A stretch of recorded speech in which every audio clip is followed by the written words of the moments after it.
On pourrait s'attarder peut-être sur un petit passage de la parole de Dieu, si vous le voulez bien.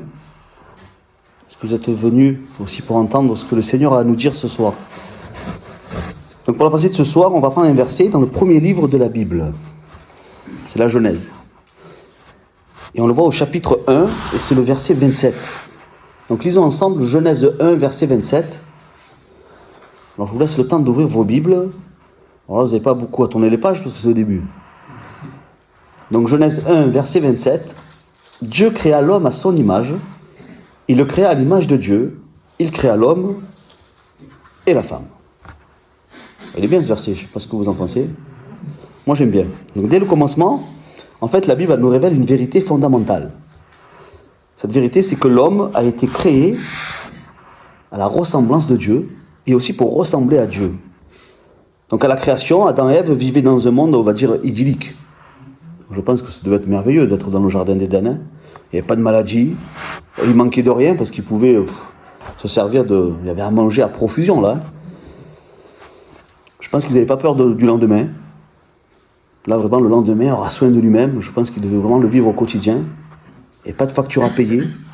Ça c'est bien ça, pas de facture à payer. Donc s'il n'y a pas de facture à payer, pas besoin de travailler. Non, il y avait juste à se ramasser, à se baisser, manger ce que la nature nous donnait. Ça devait être incroyable. Hein. Mais je pense que le plus extraordinaire dans le jardin, c'était pas ça. Je pense que c'était vraiment extraordinaire. Je pense pas que c'était l'abondance matérielle. Je pense pas que c'était l'absence de problèmes. Moi je pense qu'il devait être incroyable. C'était la présence de Dieu. Ça devait être vraiment une expérience assez exceptionnelle. En fait, Adam et Ève vivaient en parfaite communion avec leur Créateur. Et c'était le projet de Dieu, moi je pense, pour l'humanité. Et c'est le projet de Dieu, moi je pense, pour chacun de nous. Parce qu'en fait, on le voit dans Jérémie 29 et le verset 11, on le connaît par cœur. Jérémie 29, 11 nous dit « Car je connais les projets que j'ai formés sur vous, dit l'Éternel.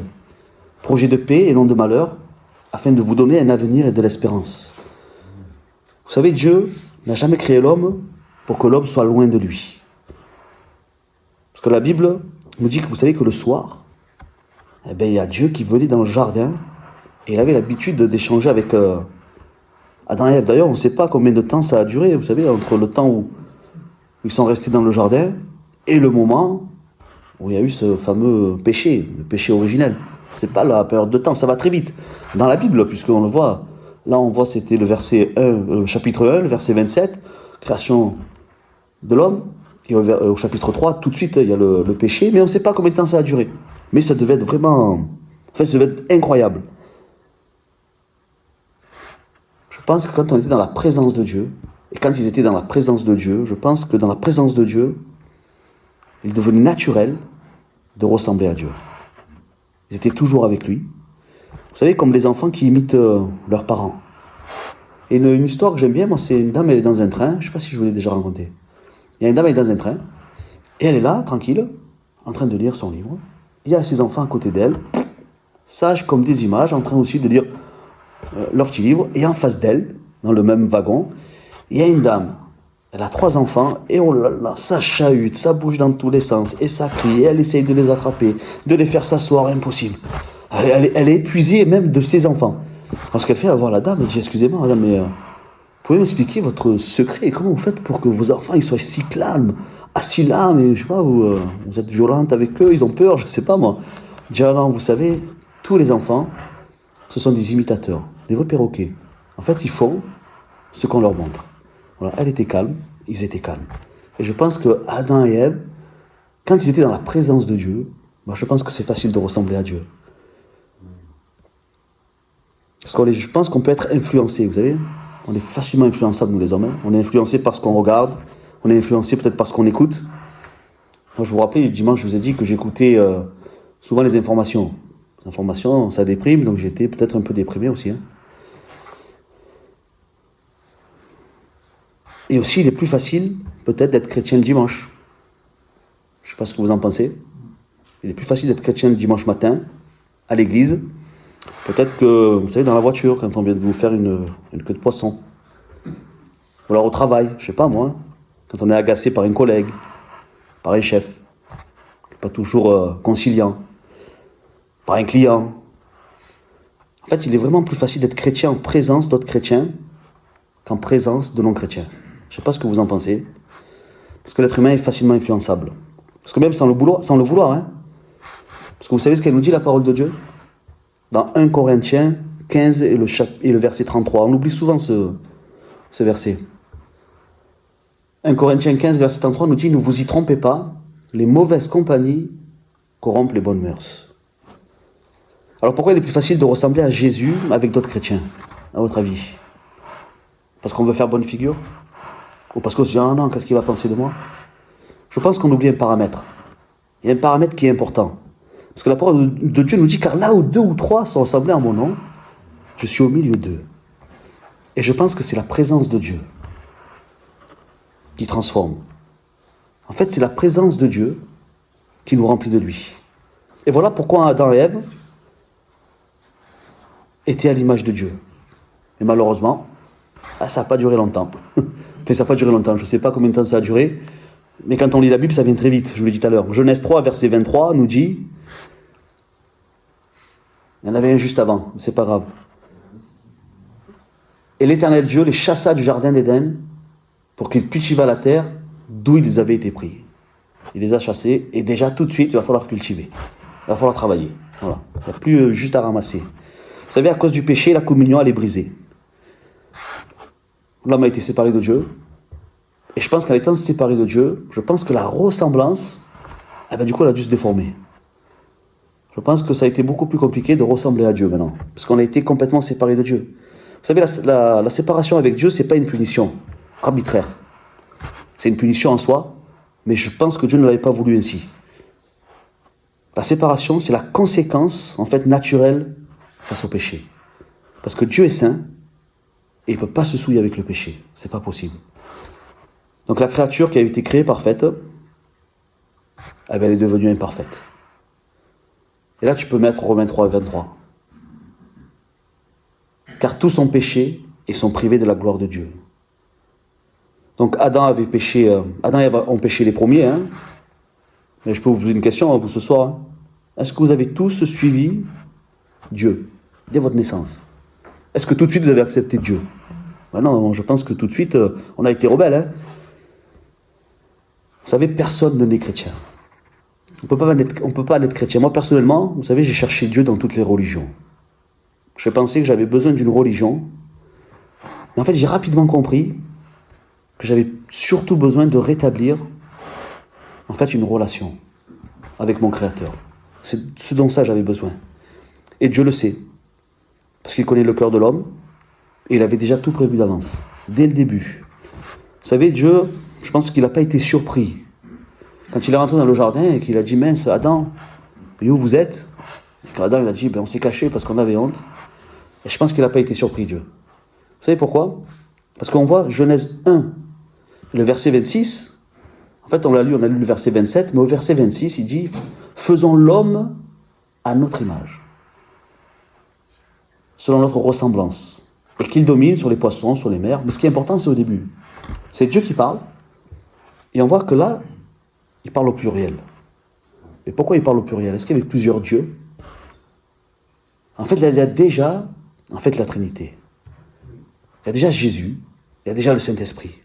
En fait, dès le commencement, tout de suite, Dieu il avait déjà préparé un plan de rédemption. Tout de suite.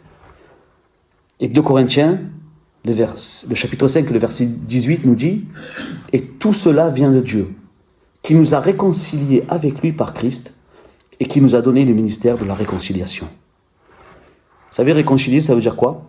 Est-ce que vous connaissez le sens du mot réconcilier? Réconcilier, ça veut dire remettre en harmonie. Et ça veut dire aussi restaurer la relation. Donc on connaît ces vérités, hein? Mais est-ce qu'on a conscience de leur portée? Est-ce qu'on a conscience qu'à la croix, le voile s'est déchiré? Est-ce qu'on a conscience qu'à la croix, l'accès à Dieu, finalement, il a été rétabli? Est-ce qu'on a conscience qu'à la croix, finalement, la communion avec Dieu est redevenue possible? Mais Dieu ne s'est pas arrêté à la réconciliation. Dieu ne s'est pas arrêté à la croix, en fait. Parce que l'œuvre de Jésus, je pense qu'elle ne s'est pas arrêtée sur ce bois infâme. Vous savez, Jésus, quand à la croix, il a dit « tout est accompli », là, il parlait de la dette qu'il a payée pour chacun de nous. C'est ça qui a été tout accompli.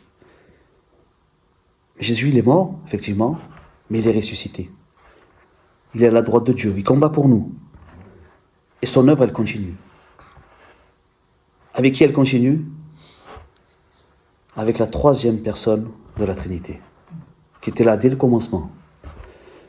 Parce que nous sommes devenus, en fait, chacun de nous, le temple du Saint-Esprit.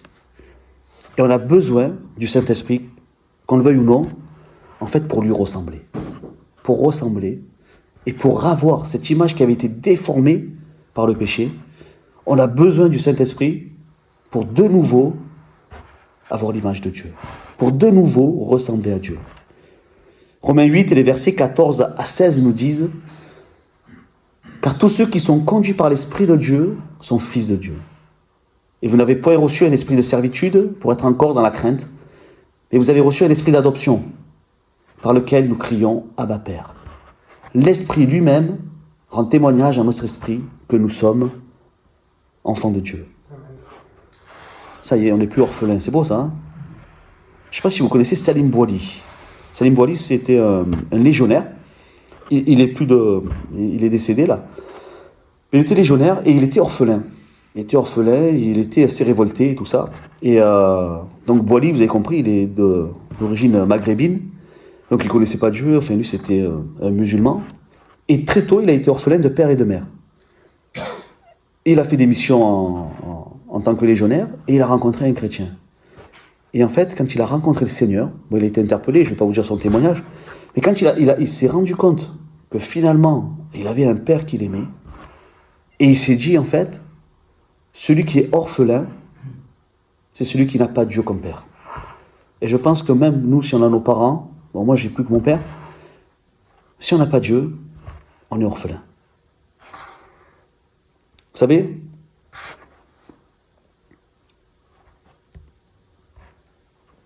grâce à l'œuvre à la croix de Jésus, on n'est plus orphelin, on n'est plus séparé de Dieu. Donc je vous l'ai dit tout à l'heure, on ne n'est pas chrétien, mais en fait on le devient. Par l'œuvre de Jésus à la croix. Il ne faut pas oublier que Dieu est saint. Dieu est saint et il ne se souille pas avec le péché. Donc il faut que nous, en tant que chrétiens, on fasse attention, finalement, que par nos attitudes, eh bien, on ne crée pas une nouvelle distance entre Dieu et nous. Et j'ai envie de dire, plus nous allons entretenir une proximité avec Dieu, plus nous allons prendre soin, finalement, de notre relation, plus la vie de Jésus va se manifester en nous. Et on va lui ressembler. Et plus nous serons remplis du Saint-Esprit, plus nous en manifesterons le fruit. C'est quoi le fruit du Saint-Esprit? Galates 5, 22. Apprenez-le par cœur ce verset. Galates 5, 22. Mais le fruit de l'Esprit, c'est l'amour, la joie, la paix, la patience, la bonté, la bénignité, la fidélité, la douceur et la tempérance. Donc mon frère, ma soeur, j'ai envie de dire ce soir, nous sommes l'image de Dieu ici dans ce monde. Parce que le monde ici, il n'est pas beau. Hein. Je pense que l'amour, il est choisi. L'amour, il est limité. La joie aussi, hein, elle est conditionnée par ce qui nous entoure. La paix, quand j'entends la guerre en Ukraine, ce qui se passe en Iran, ce qui pense à Gaza, ce qui se passe dans d'autres pays, la paix, c'est compliqué. Hein. La patience, qui est patient? On a tout instantanément. On n'est plus patient. Hein. Déjà, moi, je ne suis pas patient de nature. Alors maintenant qu'on a accès à tout vite, rapidement, la patience aussi, hein. Ça devient une vertu. Hein. La bonté, la bénignité, la fidélité. La fidélité. Parce que tout le monde est fidèle. Alors on ne parle pas que dans le mariage. Hein. Déjà dans le mariage c'est compliqué. Hein. Ils sont rares. Moi je vois, on a beaucoup d'amis avec Mélanie. Pourtant, on n'est pas très très vieux. Hein. Mais ça fait plus de 23 ans qu'on est ensemble, il me semble. 23 ans.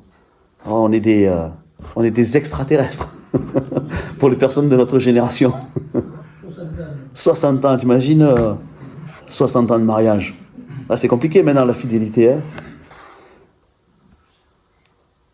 Vous savez, on est l'image de Dieu ici dans ce monde. Alors je pense que nous devons avoir conscience, et est-ce qu'on a conscience, qu'à chaque fois qu'on pardonne, eh ben, en fait on ressemble à Dieu. Chaque fois que j'aime mon prochain, en fait je suis à l'image de Dieu. À chaque fois que je suis rempli d'amour, je ressemble à mon Seigneur. Chaque fois que je manifeste de la joie, enfin pas la joie du monde, hein, en fait cette joie, vous savez, qui surpasse toute intelligence, je suis à l'image de notre Dieu. Chaque fois que je ressens, que j'ai de la compassion, vous l'avez compris, hein, je ressemble à Dieu. Chaque fois que je dis non au péché, je suis à l'image de Dieu. Vous savez, comme disait l'apôtre Paul dans l'épître aux Galates, Galates 2, le verset 20, c'est celui-là aussi, hein, prenez-le par cœur. Hein. J'ai été crucifié avec Christ, et si je vis, ce n'est plus moi qui vis, c'est Christ qui vit en moi. Et si je vis maintenant dans la chair, je vis dans la foi au Fils de Dieu, qui m'a aimé et qui s'est livré lui-même pour moi. Ce n'est plus moi qui vis, c'est Christ qui vit en moi. Donc j'ai envie de dire, entretenons notre relation avec Dieu, mais pas seulement à l'église. Nous devons l'entretenir chaque jour. Alors je ne serai pas long ce soir, et comme je vous l'ai dit, parce que j'aimerais qu'on peut-être prie encore un petit peu, mais j'aimerais que l'on puisse se rappeler que Jésus n'est pas une religion. Jésus, c'est une relation, et vivante, parce que Jésus est vivant. Dieu nous a créés à son image, le péché en nous déforme cette image, mais Christ nous a réconciliés, et le Saint-Esprit nous transforme, pour nous redonner l'image de Dieu. Alors laissons-nous façonner à l'image de Jésus. Vous savez ce que ça veut dire chrétien? Littéralement, chrétien, ça veut dire petit Christ. Alors mon frère, ma sœur, soyons chacun pour notre part des petits Christ. Parce que nous avons été créés à la base à l'image de Dieu. Le péché nous a déformés, on ne va pas avoir une belle apparence. Et le Saint-Esprit veut que nous ressemblons encore à Jésus, que nous ressemblons à Dieu. Et j'aimerais terminer par ce verset, et après on va prier. Philippiens 2, les versets 3 et 4. Ne faites rien par esprit de parti ou par vaine gloire, mais que l'humilité vous fasse regarder les autres comme étant au-dessus de vous-même. Que chacun de vous, au lieu de considérer ses propres intérêts, considère aussi ceux des autres. Moi, ce que j'aime beaucoup dans ce passage, c'est l'humilité. L'humilité, vous savez comment on reconnaît quelqu'un de humble? C'est pas quelqu'un de discret, c'est pas quelqu'un qui... Oh, moi non, parce qu'il y a... C'est facile ça aussi, il y a beaucoup de fausse humilité. En fait, vous savez comment on connaît quelqu'un de humble? Quelqu'un peut être... beaucoup s'exprimer, beaucoup parler, mais il peut être très humble. Hein. Quelqu'un peut être discret, pas beaucoup parler, mais être très orgueilleux. Alors vous savez comment on reconnaît quelqu'un de humble? En fait, on le reconnaît à sa capacité à se laisser enseigner. À sa capacité, finalement, à se laisser transformer par le Saint-Esprit. Pour qu'on ait l'image de Dieu. Prions le Seigneur. Seigneur mon Dieu, merci encore pour qui tu es.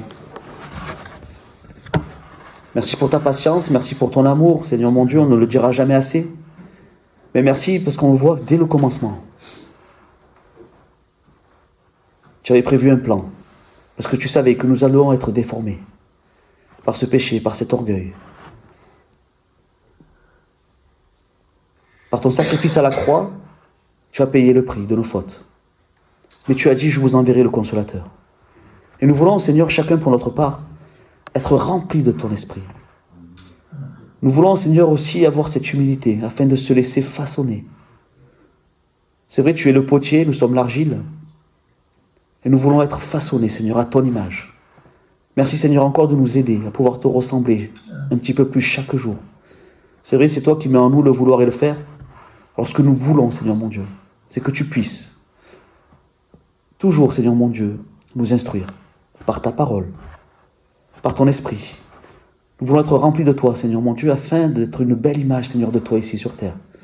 Nous voulons être des témoins de qui tu es. Merci Seigneur encore de venir nous façonner, Seigneur, à ton image. Merci de nous bénir. Que tout soit fait, Seigneur, dans nos vies, afin que tu sois glorifié. Amen.